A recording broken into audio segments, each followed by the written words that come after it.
안녕하세요. 부동산 관련 지식을 전해드리는 랜드프로 바바입니다. 저희가 이제 제 블로그에도 내용을 올렸지만은 부동산을 이제 계약을 하실 때 의외로 준비하실 것들이 상당히 많죠. 그래서 이번에는 부동산 계약 서류를 이렇게 준비해 달라는 내용으로 한번 방송을 찍어 보겠습니다. 부동산은 우리 개인적으로 재산을 가지신 분들 보시면은 대한민국에서 제일 큰 자산 중에 하나죠.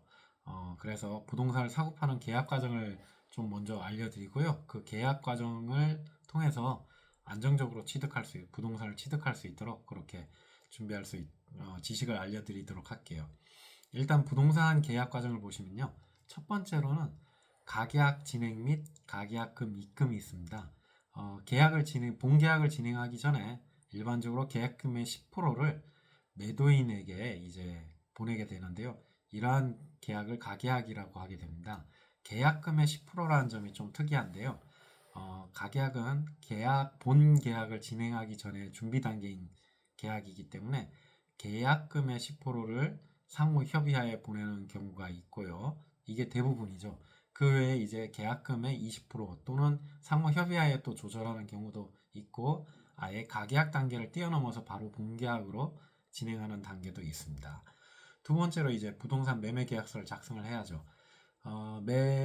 매도인과 매수인 만나서 공인중개사와 같이 이제 부동산 매매 계약서를 작성을 하게 되는데요. 계약 시에는 이제 계약금으로 매매 대금의 10%를 지급을 합니다. 앞에서는 저희가 가계약할 때는 계약금의 10%를 얘기를 드렸고요. 지금은 이제 매매 계약을 작성하실 때는 부동산 매매 대금의 10%입니다. 그래서 차이점이 있다는 것을 말씀을 드리고요. 세 번째로 이제 부동산 담보대출 신청을 보통 하시게 되는데요. 저희가 이제 부동산이라는 게 한두 푼 하는 자산이 아니지 않습니까? 그러다 보니까 부동산 대출을 받는 경우가 되게 많은데요. 이렇게 부동산 대출을 신청을 하실 때는 사전에 1, 2개월 전에 금융기관과 사전 협의를 하셔서 충분히 준비를 하시고 그 다음에 대출을 받을 수 있게 해서 만일에 대출 문제로 매매가 안 될 경우에는 매수인 입장에서는 계약 파기가 되기 때문에 계약금을 날릴 수 있는 상황이 됩니다. 충분히 주의를 기울이시길 부탁드리겠습니다. 네 번째로 이제 중도금 납입이 있을 겁니다.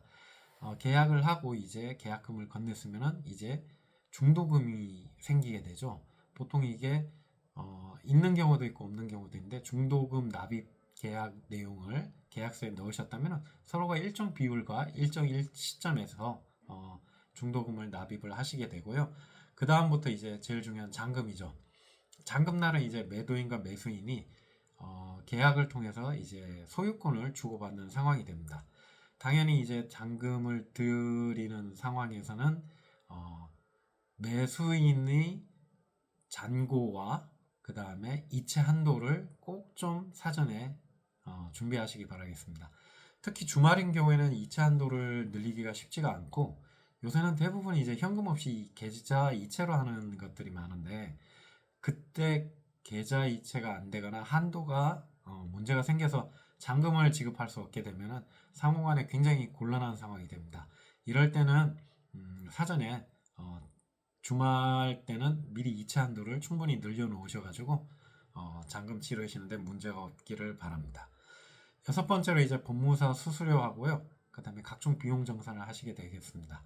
법무사한테 이제 대부분 등기를 맡기게 된 경우가 많고요. 이제 셀프 등기를 하시는 분들도 있으신데 셀프 등기를 하실 때는 반드시 인지세를 준비를 하셔서 계약하고 잔금을 치르고 소유권 이전에 문제가 없도록 준비를 하시길 바라겠습니다. 이제 소유권을 이전을 받으시고 이제 대출을 만일 받으셨다면 이제 근저당 설정을 하게 될 건데요. 대부분 이제 대출 상담사분이 오시는 경우도 있고 아니면 법무사에서 이제 같이 은행 직원이랑 하시는 경우도 있는데 상황에 맞게 준비를 하시면 되시겠습니다. 마지막으로 이제 부동산 거래 신고를 하셔야 되는데요. 이제 소유권을 취득하시게 되면 계약 후 30일 이내에 신고를 해야 됩니다.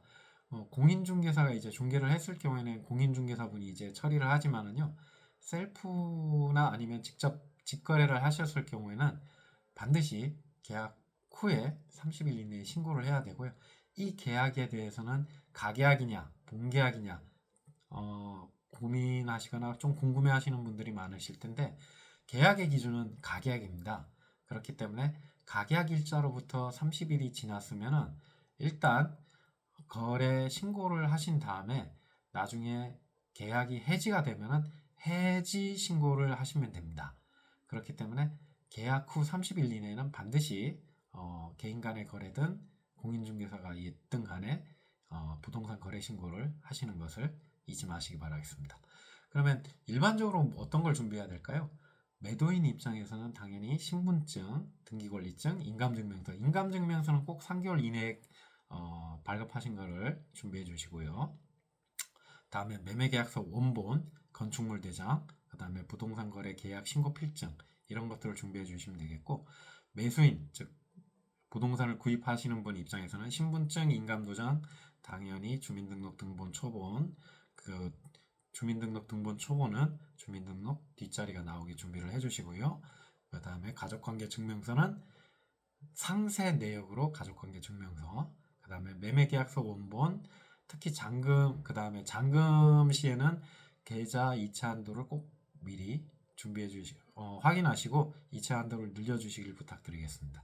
그 다음에 위임을 받으셨을 경우에는 위임장을 대리인이 준비를 하게 되는데요. 이 위임장 안에는 당연히 원 매수인인 본인의 인감증명서와 인감도장이 날인돼 있어야 됩니다.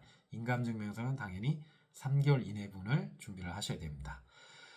이렇게 그 자세한 사항을 얘기 드렸는데도 그 당일 가면 좀 당황할 수가 있죠. 그럴 때는 두 분 간의 협의 또는 공인중개사가 있을 경우에는 공인중개사분을 통해서 잘 협의를 하시기를 부탁드리겠습니다.